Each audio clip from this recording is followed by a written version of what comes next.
Ang video na ito ay tuturuan ko kayo kung paano natin gamitin yung free AI YouTube video description generator dito sa Ahrefs. So, isearch natin yung Ahrefs sa Google Chrome. So, open natin yung Google Chrome. Yan. Once na na-open natin yung Google Chrome is isearch lang natin yung Ahrefs. Ahrefs.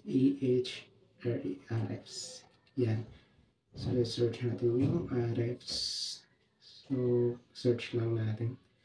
Dito ay click natin yung free AI YouTube video description. Free AI YouTube description. So, click natin yung free AI. Yan. Free AI.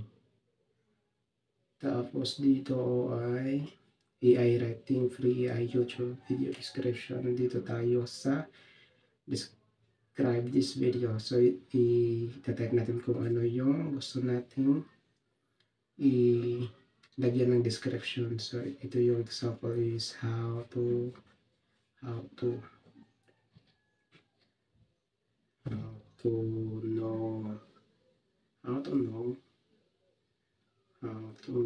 the eyes of human. So, ito yung example. Tapos, dito yung may option tayo sa formal. So, click natin yung formal. Right tone. So, dito tayo pipili kung formal ba, friendly, casual, professional, diplomatic, confident, middle school. So, pipili tayo ng isa dito.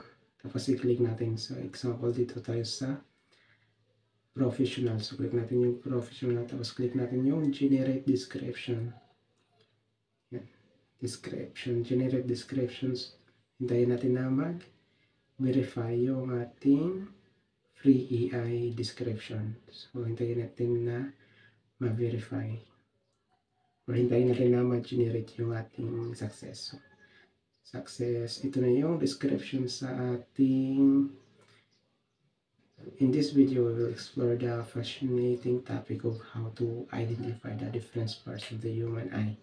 So, click lang natin yung, scroll lang natin, tapos i-click natin yung copy.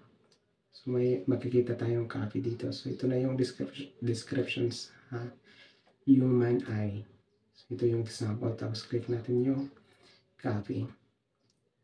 Once na na-click natin yung copy, pwede natin i-copy paste dun sa ating YouTube video description.